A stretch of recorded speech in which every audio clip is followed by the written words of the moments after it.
What is up, guys? I'm the Unnamed guy, and today we got the LG Velvet in the house. Big shout out to LG for sending one out for review. Like always, all opinions are my own. So the LG Velvet has finally launched in the United States, starting with AT&T, which is the model I have here, but it will also launch on Verizon and T-Mobile later this summer, sometime in August. So I've been using this phone for about 24 hours now, and I'm going to tell you guys my 24-hour first impression with the LG Velvet. So LG is trying to take a new direction for their mobile smartphone division with the Velvet. They're departing from the LG V series and they're going with a new, they're departing from the LG G series and they're going with a new line. This model phone is actually the LG G9 in the actual model number, because this was probably supposed to be the LG G9, but they took a whole new naming scheme with it, and I like it much better. They've also very differently designed this phone from the previous G series phone, which was the G8. Obviously, this looked much different than that phone. So, I've been using it, like I said, for 24 hours. So let's get into my opinions after using the phone for 24 hours. Now, this video might not contain all the specs and everything, every little thing about the phone, because this is just my opinion after 24 hours with the device. A full review will be coming, though, so if you're interested, click that subscribe button and the bell notification to be notified when that review comes out. But for now, just my impressions from the last 24 hours.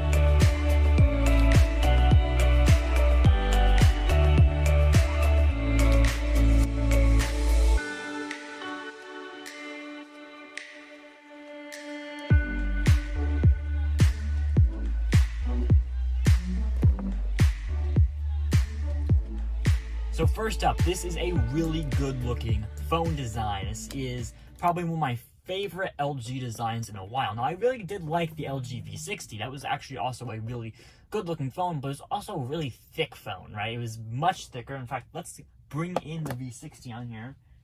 Let me just get that V60, pop it out of the case, right? This is the LG V60 and that's the LG Velvet. That ginormous difference between these two phones' thickness is very noticeable as soon as you hold them up side by side, but you do lose out on that bigger battery. This has a 4,300 milliamp hour battery on the Velvet, where the V60 actually had a 5,000 milliamp hour battery, and that battery was killer.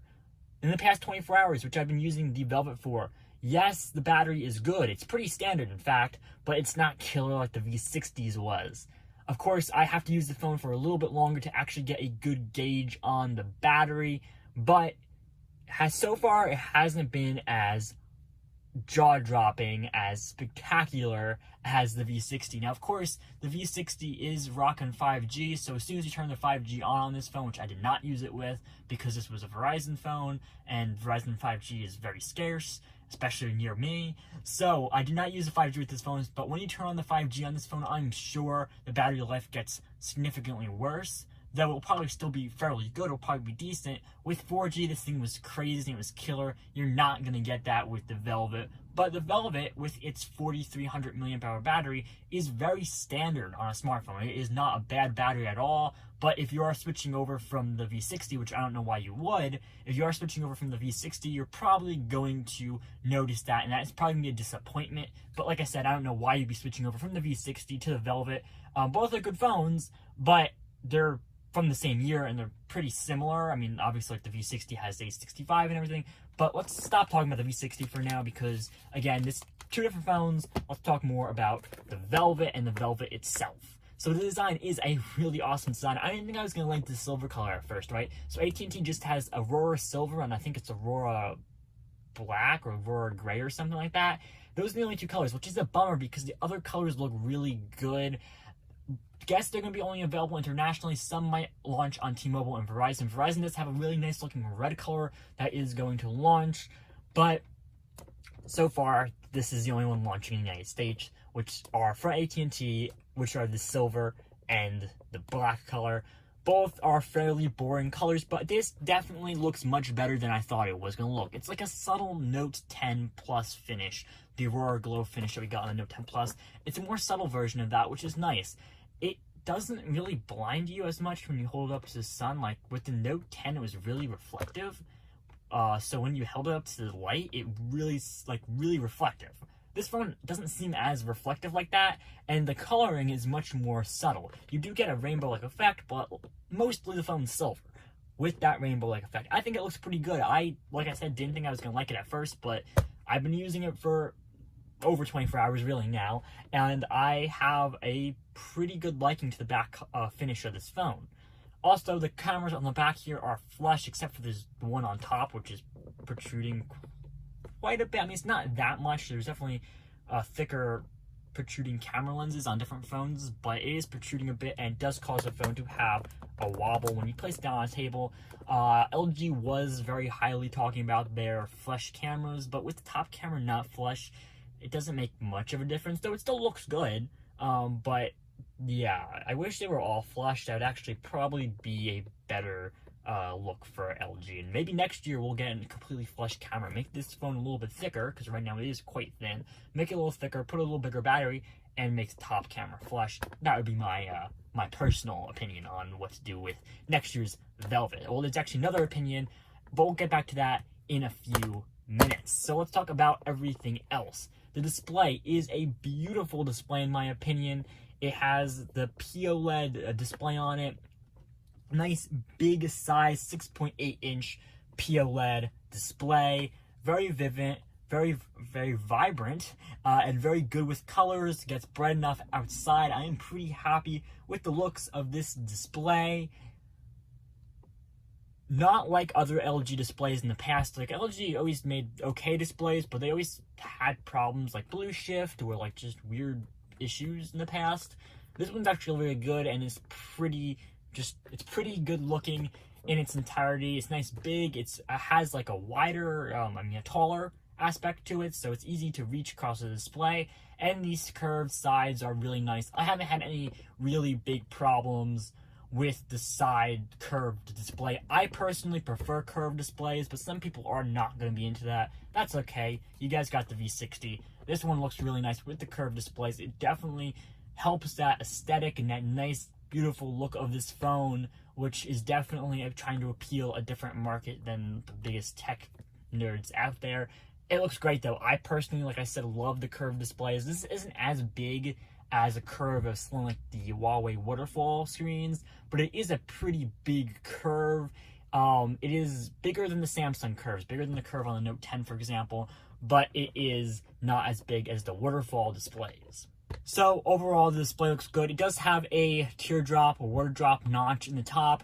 Okay, I mean, I'm not the biggest fan of any notches, but that is smaller and it's still, fairly good looking regardless. So I'll deal with it. I wish it was a hole punch, actually. I think a hole punch on the side here would have looked better than the water drop notch on top. But like I said, it doesn't look bad. It would go with the theme if it was a hole punch with the kind of like cameras being separated and everything. But like I said, not bad at all on the display. The curves are great. The bezels are very minimal. This phone, from an aesthetic point, looks awesome. Okay, but I think before we go any further, I do have to talk about the biggest handicap, at least in my past few hours, over 24 hours really, of me using this device, and that's the camera. So I've tested cameras a few times since I've started using it, and since I started using it fully, like as my main phone, and the cameras are decent at best. Okay, this is not the best camera. The V60 did much better on camera, in my opinion. I'll throw some samples here. The selfie camera wasn't bad, actually. The selfies were actually quite good, except when I was taking these selfies outside. They blew out the sky quite a bit, and just overall, the colors look kind of dull or over-sharpened. Not my favorite camera on a phone, and that's going to be the one thing that really kills this phone, in my opinion, because people who like design on phones, at least in my opinion, and my knowledge, people who like design on phones usually also really care about the camera. So big recommendation for LG next year would be to focus on design and camera on their successor to the Velvet instead of just design. They nailed design and nailed the rest of the phone, actually. At least so far in my testing, my opinion, they've nailed the rest of the phone. That camera, though, is definitely going to be a pain point for people looking to buy this phone. Now, there's going to be a good amount of people, because I've had comments on like TikTok and everything where I've talked about camera, and there's a good amount of people who say I don't care about camera. So there'll be a market for this phone. It looks good. It has, good specs. It runs really well.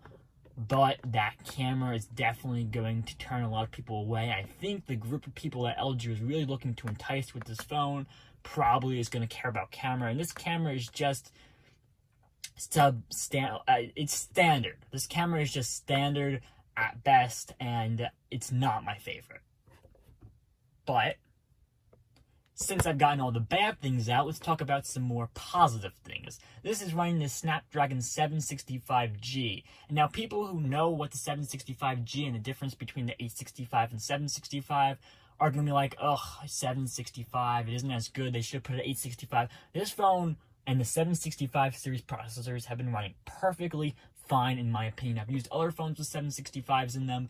This phone is not laggy, it does not have glitches. I know a lot of the other early reviewers who are reviewing the non-American units of this phone were saying it has the typical LG glitches and everything. This phone is running very smoothly. Running good. I love the fact that this phone's software was a little bit more redesigned, right? So I still don't like how when you pull it down, right, it kind of goes off and all the actual notifications go off, but I do like this more transparent design. I think it looks better. I think the LG actually did fix the phone's design a little bit more on the software side, which is good because the software for the V60, right, wasn't bad in my opinion, but it could have been taken as a little bit clunky, right, especially the different things that I've seen, like with the drop-down notification menu, which is still here, but it still looks better for some reason on this phone. LG did work really well on redesigning the software, even though they didn't redesign it too much, and they probably could do a little more. They did do a really good job, and I think this software runs pretty good. With the 765G, which is in it, I haven't had a problem with it. I have no problem with the 765G. I recommend phones with the 765G anytime, in my opinion. I think it's a great mid-range processor. I think I would not be upset if flagship phones had a 765G. I think a lot of like the 865 and whatnot, they're really powerful and they get great specs on benchmarks, but they don't really deliver you anything really special unless you're playing really graphically intensive games, which really don't exist, right? There are graphically intensive games, but the 765 really run it perfectly fine for the most part, at least what I've been doing on this phone. 765 has held it up like a champ. I'm not upset. And of course, with the 765G, you get 5G. Not a big deal for most people. In fact, I'm more than disappointed with AT&T's 5G. So because this is an AT&T model and I use Verizon, LG did send over a prepaid SIM card with this phone for me to use. I have gotten a chance to use AT&T's network, and the results have been extremely subpar. This is AT&T's sub-6 5G network. And it's just bad. Totally bad. I haven't gotten a really good. I get better results on Verizon's 4G network. I get better results on T-Mobile's 4G network. It's just not good. I don't know what AT&T is doing over there, but I just have not had a good experience with 5G on this phone. Also, in testing 5G on a few occasions, right, the few times that I got the highest numbers, it said 5G in the top corner. Not 5GE, but 5G, like the regular 5G. And it said that in the top corner, but when I did the speed test, it came up as LTE. I don't know why, but that's the times when I got the highest numbers, was when it came up as LTE despite saying 5G. And in those times, I was only getting around 76 megabits per second, which is nothing crazy on a download level. That's nothing crazy. I've seen at least 170 with Verizon on 4G. So it's just been disappointing. All the times where actually we'll just go into the speed test app here. We'll just go into the speed test app here, and we'll go on results. So these times on the bottom here, those were all 5GE, right? Not good at all, right? That should be more comparable to 4G. it's not. I don't know why it's so low. And then all these times are 5G, right? Also not great at all. Again, very uncomparable to 4G. It should be sub-6 5G should be much closer to 4G than that. It's really far off from 4G. In fact, it should be a little better than 4G. And then all these times on top, all the ones that say LTE, right? Those are all times where I tested it. Though it was saying 5G on top, regular 5G, not 5GE, it was coming up as 4G, as LTE for some reason on the speed test. And those are the times when it got the highest levels, 76.5, 69.2. You know, those are the times where it got the best. It said it was 5G, but the speed test was saying it was LTE. So I don't know what was happening there. That's very interesting to me. I can't quite say what was happening there. Maybe the speed test app is wrong, or I don't know. But for some reason, LTE was coming up instead of 5G, even though AT&T was saying it was 5G. I'll attach a clip, because I did shoot a video of that.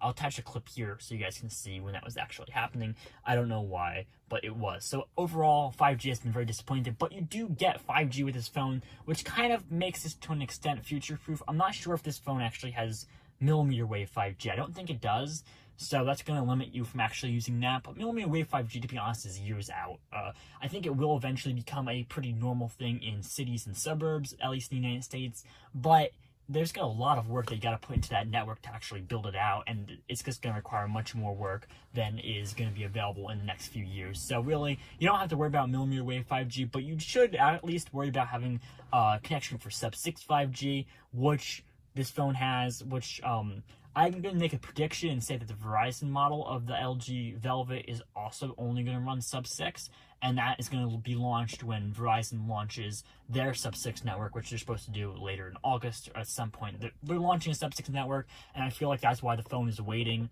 for Verizon. It's waiting for Verizon's sub-6 network to be ready, and I don't think this phone at all is going to have any millimeter wave. It would keep the price down at $599, which is an awesome price for this phone. We'll talk more about price a little bit later. So, one thing I forgot, because I don't script any of these 24-hour videos, one thing that I forgot while I was talking about design was that the fact that this thing has an LG logo, I mean, not LG logo, of course it has an LG logo, it has an AT&T logo. It's not actually that noticeable on the silver color, but it's there. I have not seen the AT&T branding on a phone in forever, so I was actually quite surprised to see it on this phone, but it's not that bad. I mean, if this phone in South Korea sells for, I believe, like $670 or $700 or something like that. So if the AT&T logo is the reason why this phone only costs $599, or it makes it closer to that $599 price point, I could deal with it. I don't love it though, but I could deal with it. Another thing that AT&T totally ruins about this phone is the loads of bloatware. Now everything looks like it's deletable except for the AT&T apps, but I don't like bloatware at the beginning. No one really does. Not many tech reviewers especially don't really like it. Again, if it makes the price of the phone a little bit lower, I can deal with it. Especially, from $670 to $599. That's a pretty good adjustment there. But it's a lot of bloatware. The Send Anywhere and the video converter app, I downloaded these. But other than that, this page is bloatware. Oops. See why I don't like bloatware. Why isn't... What the heck? Why can't... See why we don't like bloatware. You guys see why we don't like... Okay, there it goes. So, I don't know what that app wants. So, that's why we don't like bloatware. This is bloatware. This whole page is bloatware, except I guess for some of these... These are technically bloatware, but some of these are essential LG apps. This is all bloatware, right? All this stuff, and obviously you have the Google apps down there, but for the majority, this is all bloatware. We have all these extra apps on this phone. It takes away a lot from the experience of it being a premium phone, which it feels very premium. It's metal, it's glass, it feels premium, has nice design, has a nice screen, has a nice back. Definitely has to get better on camera, but that bloatware really takes away from it being a premium experience. So does the fact that it was packaged in an AT&T box. That also takes away from the premium experience. I wish it was packaged in a velvet box. Again, I have not seen AT&T branding on a phone in a while, so I'm actually kind of surprised. Or I have not seen carrier branding in a while. I know the V60 did have the Verizon 5G logo with a little check mark, and other phones do. The OnePlus 8 on Verizon had it and everything. But still, the actual full-on carrier branding, and especially carrier branding like this, with the AT&T logo and the word AT&T, I have not seen that in forever, to be honest. Just crazy. But otherwise, I should probably finish this video. You guys are probably getting a little bit bored here. We do have a Google Assistant button on the side, not remappable, kind of a bummer, but it's okay. Otherwise, this phone is a great phone. I recommend it. Oh, I'm not going to recommend it yet, because this is just my 24 hours opinions on it. I do, so far, my usage of it, I really like it and I recommend it. But stay tuned for the full review, which I will be releasing very soon. In a few weeks, I'll be releasing it after I get some good usage with the phone, and I can tell you everything I think of this device. Anyway, guys, thanks for watching. Click the subscribe button and the bell notification to be notified of the full review of the LG Velvet. Thanks again for watching. See you guys next time.